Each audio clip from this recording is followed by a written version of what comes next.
Magandang umaga po, Pilipinas. You're still watching Agri TV at iba pa. Welcome po sa Mad About Koi. My name is Mike Hernandez with Gles Hernandez of Kois and Ponds Farm Las Piñas. So in this episode, Gles, we thought of sharing with them the equipment necessary to properly complement or to complement a properly designed koi pond filtration system. Yes. So let's start the ball rolling, Gles. Ano ba to? Number one. The pumps. It could be a submersible pump or an external pump. Now, the external pump, ang maganda po sa external pump, when you use one external pump in a koi pond system, pagka po nag-conk out or tumigil ang inyong pump, titigil na lang to. Walang electrocution na mangyayari because electricity and water, they don't come in hand in hand. Hindi ito magkaibigan, no? Pag ang pump ninyo, especially pag submersible, ito ay nag-grounded na or tumigil, and then don't make a mistake of rewinding it at i-repair ninyo dahil hindi na po ito factory sealed. So in our case, ang ina-advise natin or nire-recommend natin sa mga kaibigan natin to use, which it would go to the route of external pump. So on to number two. Yes. So, another vital equipment na kailangan natin, once you already have a properly designed koi pond, would be the aeration. In our case, ang most popular brand na ginagamit namin dito ay yung Alita na bubbler.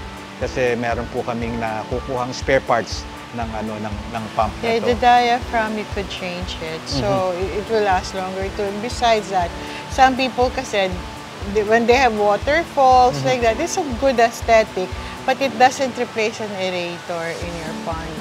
Alright, the third component po na kailangan natin or inevitable para matuloy o magkaroon ng magandang mechanical filtration with brushes inside. Yes. Please expound less on the brushes. It's necessary to have a mechanical filter. What it does, it separates solid waste from the liquid waste. So, in the first chamber, you could get rid of it already. You just clean the brushes. Once in a while, you drain it out. So, at least you'll be left with just the liquid waste. Brush chamber, in our opinion, basic. would be the Very effective, basic, and of course, it goes without saying, dapat yung brushes na ilalagay natin dito, yung medyo dekalidad. Medyo makapal na yung brush. Brush yan, at saka makapal yung stainless steel. No? The next, after the mechanical, would be the biological. Yeah. And we opt in using, in the biological chamber, filter mat. Marami din po, may maraming styles to biologically filter your pond. Nandiyan yung moving bed.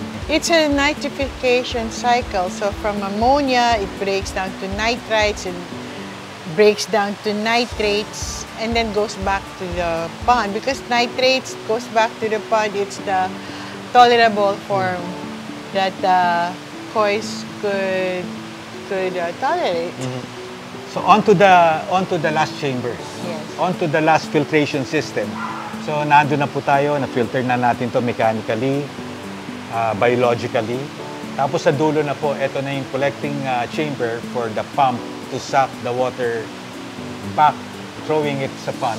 No? Ito na yung UV light chamber. Yeah. So, yung UV po, UV ultraviolet light, ito kailangan natin to eradicate yung algae. So, in our case here in Kois and Ponds, pakita nyo po yung UV light namin. Doon po sa plug, nilalagyan po namin ng laminate sheet of paper. Nakalagay po yung date.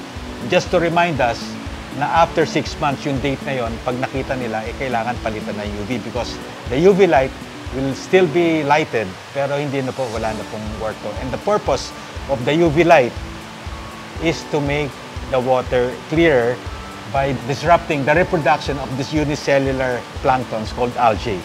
No? Yun namang pagpapababa ng ammonia and NO2, ito na po yung trabaho ng Nitrobacter. So, nasa last chamber na po tayo. Nilalagyan din po namin doon ng zeolite to absorb the matitira pang ammonia or impurities ng tubig. And then also, naglalagay po tayo doon ng oyster shells sa dulong-dulo. So, ito po yung mga equipment. And join us again next week. Magpapakita pa po namin yung mga mas advanced equipment na kailangan natin.